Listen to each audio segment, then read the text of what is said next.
नमस्कार किसान भाइयों, मैं कमला प्रसाद मौर्य सोनभद्र उत्तर प्रदेश से। आज मैं आप लोगों से नेनुआ की खेती के विषय पर बात करना चाहता हूँ। नेनुआ की खेती बहुत ही लंबे समय तक चलने वाली फसल है और अच्छा मुनाफा देकर जाती है। बस ध्यान देने वाली कुछ बातें हैं जिसका अगर आप ध्यान देंगे तो निश्चित रूप से यह आपको फायदा देकर जाएगी। तो वीडियो शुरू करने से पहले मैं ये चाहूँगा कि अगर आप हमारे चैनल पर नए हैं तो हमारे चैनल को सब्सक्राइब कर लीजिए, वीडियो को लाइक कर दीजिए और अपने साथी मित्रों और किसानों में इस वीडियो को शेयर ज़रूर कीजिएगा, भूलिएगा नहीं। अगर आप हमको फेसबुक पेज पर देख रहे हैं तो फेसबुक पेज पर टॉपर किसान नाम का हमारा फेसबुक पेज है, उसको लाइक और फॉलो कीजिएगा। तो आइए वीडियो का शुरू करते हैं। तो नेनुआ की खेती के लिए जो सबसे प्रमुख बात है वो यह देखना है कि आपको आपके खेत में जैविक कार्बन की मात्रा 1% से अधिक हो। चूँकि लंबे समय तक ये फ्रूटिंग आपको देती है तो लगातार इसको ज़रूरत पड़ती है न्यूट्रिएंट्स की, पोषक तत्वों की बहुत लंबे समय तक इसको आवश्यकता पड़ती है, वो आपको देना ही पड़ेगा। तो कार्बन की मात्रा 1% से अधिक होनी चाहिए और मिट्टी का जो पीएच मान है वो 6.5 से 7.5 के आसपास होना चाहिए। तो बड़े आराम से सर्वाइव कर जाती है। संभव हो तो इसको जो है ऐसी ही ज़मीन में लगाएं जो हल्की सी ढलान हो, क्योंकि अगर आप इसका अच्छे से मैनेज करेंगे तो आज फरवरी में इसको अगर लगा देते हैं तो मार्च के लास्ट तक जब इसकी जो है फ्रूटिंग आ जाती है। तो मार्च, अप्रैल, मई, जून, जुलाई, अगस्त, सितंबर, अक्टूबर तक ये फ्रूटिंग देती है। हालांकि सितंबर तक इसकी फ्रूटिंग ली जा सकती है आराम से, बहुत अच्छे तरीके से। तो मार्च से लेकर सितंबर तक आप इसे लगातार उत्पादन ले सकते हैं। अब आइए खेत की तैयारी पर बात करते हैं। खेत की तैयारी आपको पहले कल्टीवेटर से 2 बार जोत लें, पलेवा कर दें खेत को। उसके बाद फिर जैसे ही ओट आ जाए, कायदे से जोतने लायक हो जाए ढंग से, तो आप जो है उसको कल्टीवेटर से 2 बार की जुताई कर लें। और 2 बार की जुताई करने के बाद उसमें गोबर की सड़ी हुई खाद कम से कम प्रति एकड़ 5 टन, 5 ट्राली ये डाल दें। पूरा खेत में बिखेर करके खूब अच्छी तरह से सड़ी हुई खाद होनी चाहिए। किसान भाइयों ध्यान दीजिएगा, कच्ची खाद मत डालिएगा। इसको डालने के बाद फिर उस खेत को फिर से रोटावेटर से मिट्टी को भुरभुरी कर लीजिए और खेत में अच्छी तरह से इस खाद को मिला दीजिए। मिलाने के बाद लाइन से लाइन की दूरी इसमें कम से कम आप 7 फीट रखेंगे और पौधे से पौधे की दूरी 2 फीट रखेंगे। ध्यान रहे किसान भाइयों कि एक पौधे से दूसरे पौधे की दूरी 2 फीट, लेकिन वो अगर आप ज़मीन पर फैला करके करते हैं तो वो ज़्यादा नज़दीक हो जाएगा, तो आप और दूर कर सकते हैं।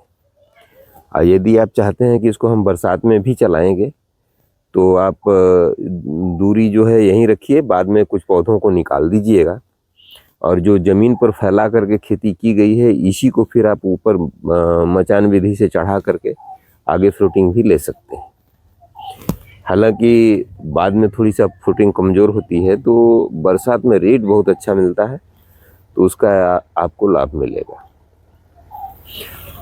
तो लाइनिंग कर लीजिए आराम से, 7 फीट लाइन से लाइन की दूरी, पौधे से पौधे की दूरी 2 फीट।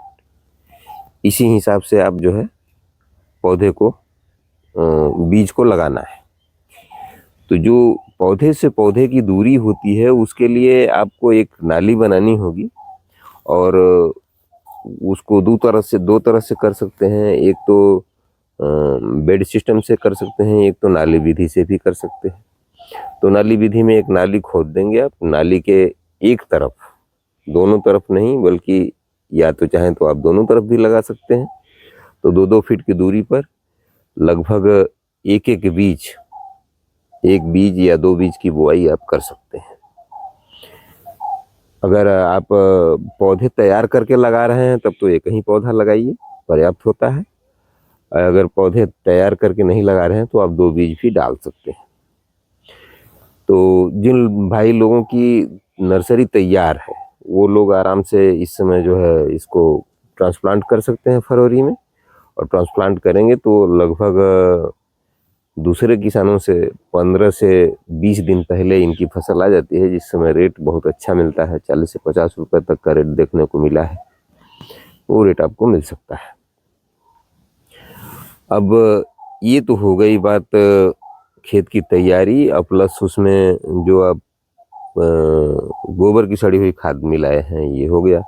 अब रासायनिक उर्वरकों का जहाँ तक सवाल है, तो रासायनिक उर्वरकों को पूरे खेत में नहीं बिखेरना है। हम जो नाली बनाएंगे इसके लिए बिजाई के लिए, उसी बिजाई वाली नाली के सीधे ही 2 फीट 2.5 फीट चौड़ी जो है एक तरह से मार्किंग कर लेंगे, 2.5 फीट चौड़ा रस्सी खींच करके बाकायदा, और चूने ऊने से मार्किंग कर लेंगे और 2.5 फीट चौड़े बेड की, और उसी पर जो खाद देनी है वो देनी है। डीएपी लगभग 50 किलो और म्यूरेट ऑफ पोटाश 40 किलो, इतनी मात्रा दे करके उसी बेड पर ही छिड़क दें, और छिड़क करके फिर मिला करके आप नाली बना दें और फिर इस पर बीज की बुआई कर देते हैं। तो पौधा जैसे ही जम जाएगा, जमने के बाद तुरंत चलना शुरू कर देता है। या आप नर्सरी विधि से अगर तैयार किए हैं तो नर्सरी से पौधे ले जा करके लगा करके आराम से उसको लगा सकते हैं। लगाने के तुरंत बाद उसको पानी दे दीजिएगा और 1-2 दिन में ही पौधा चलना शुरू हो जाता है। तो जैसे ही इसकी बेल बढ़ती है और फसल लगभग जैसे ही लगा देते हैं या बो देते हैं, जब बीज से जम जाता है पौधा जमने के बाद इस पर कीटों का आतंक शुरू हो जाता है। तो इसमें एक लाल भृंग होती है, वो जो है पत्तियों को खा जाती है, जिससे पौधा हमारा शुरुआत के क्षणों में लाल और काली 2 तरह की आती है, ये जो है उसको खा जाती है। तो इसके लिए आप रोगार नामक दवाई को ले लीजिए और इसका संस्तुत मात्रा ही ले करके घोल बना करके 3-4 दिन के अंतर पर छिड़काव करते रहिए, जिससे ये बच जाएगा। तो जब 4-6 पत्ती का हो जाता है आपकी फसल, तो बहुत ज़्यादा खतरा नहीं रहता है। फिर भी कम से कम 10 दिनों पर एक बार स्प्रे जरूर कर देना चाहिए। यदि इस दवा से कंट्रोल नहीं होता है तो दूसरी दवाएं हैं, जो भी आप उचित समझें, लेकिन ध्यान रहे कि इसमें वो दवाएं नहीं इस्तेमाल करनी है जैसे जिसके अंत में फास या मेथ्रीन शब्द का प्रयोग लगा हो, वो दवाएं नहीं यूज करनी है। चूँकि ये सब्जी वर्गीय फसल है और इस सब्जी को लोग खाते हैं, साथ में इसमें पॉलिनेशन का भी बहुत बड़ा महत्व होता है। तो मधुमक्खी भी खेत में आती है, तो इस बात का ध्यान करके ही छिड़काव करना चाहिए। अगर संभव हो तो शाम को ही छिड़काव करना चाहिए, लगभग 3-4 बजे के आसपास। तब तक मधुमक्खियाँ लौट चुकी होती हैं और दवा का असर लगभग रात भर में ख़त्म हो जाता है। फिर अगले दिन कुछ कम ही रहता है। और जब फूल आने लगें तो विशेष रूप से इस बात का ज़रूर ध्यान देना चाहिए, अगर संभव हो तो सिर्फ नीम आयल का ही छिड़काव करना चाहिए। वैसे नेनुआ में बहुत ज़्यादा दवाइयों की ज़रूरत नहीं पड़ती है। तो जैसे ही ये फसल 50 दिन की होती है तो इसमें उत्पादन शुरू हो जाता है और ये उत्पादन देने लगती है। तो लगभग अगर आप 1 एकड़ खेती किए हैं तो 1 एकड़ के लिए आपको इसमें जो विशेष रूप से ध्यान देने की बात है वो ये है कि इसमें जो मोज़ेक रोग लगता है उसके लिए समय समय से स्प्रे करना ज़रूरी होता है। तो साधारण सा जैसे आप समय समय पर सल्फर का भी छिड़काव किया करें। ये सल्फर क्या है कि एक तो पोषक तत्वों की पूर्ति करता है पौधे में, और दूसरे ये है कि ये जो माइट होती है या एफिड जैसे ये कीड़े होते हैं, इनके अंडों तक को मार देता है। तो सल्फर का छिड़काव अगर इस तरह का कोई प्रॉब्लम समझ में आए न आए, लेकिन 30-40 दिन की जब फसल हो जाती है, 35 से 40 दिन की, तो सल्फर का छिड़काव जरूर करना चाहिए। और 4-5 दिन के अंतर पर 3-4 छिड़काव कर देने के बाद फिर 15 दिन के अंतराल पर छिड़काव करना चाहिए। तो इस तरह से जब आप छिड़काव करेंगे और फिर जैसे ही उत्पादन शुरू हो जाता है, इसको समय समय पर पोषक तत्वों की आवश्यकता होती रहती है। तो जैसी पौधे की डिमांड हो, पौधे की डिमांड के हिसाब से हर किसान लगभग ये समझता है कि क्या हो जाए। वो स्ट्रेस में नहीं जाना चाहिए पौधा। स्ट्रेस का मतलब जैसे उसको पोषक तत्वों की जब कमी हो जाती है तो उसकी बढ़वार रुक जाती है, फूल फल कम लगने लगते हैं। तो ऐसी परिस्थितियां न उत्पन्न हो, इससे पहले ही आप उर्वरकों का प्रयोग करते रहें। तो इसमें आप DAP का प्रयोग मिट्टी में मिला करके करना चाहिए। इसको ऐसे ही छिड़कवा विधि से कभी नहीं करना चाहिए। तो करीब जब फसल 60 से 65 दिन की हो जाती है तो इसको फिर एक बार खाद की ज़रूरत होती है, और लगभग आप फिर 50 किलो DAP और करीब 20 किलो के आसपास पोटास, इतना मिला करके, और पौधों के जैसे नाली में अगर नाली विधि से आपने किया है तो उन नालियों में दे करके और हल्की सी गुड़ाई कर देनी चाहिए। थोड़ा जटिल तो होता है उस समय, लेकिन किसी तरह से कर देनी चाहिए।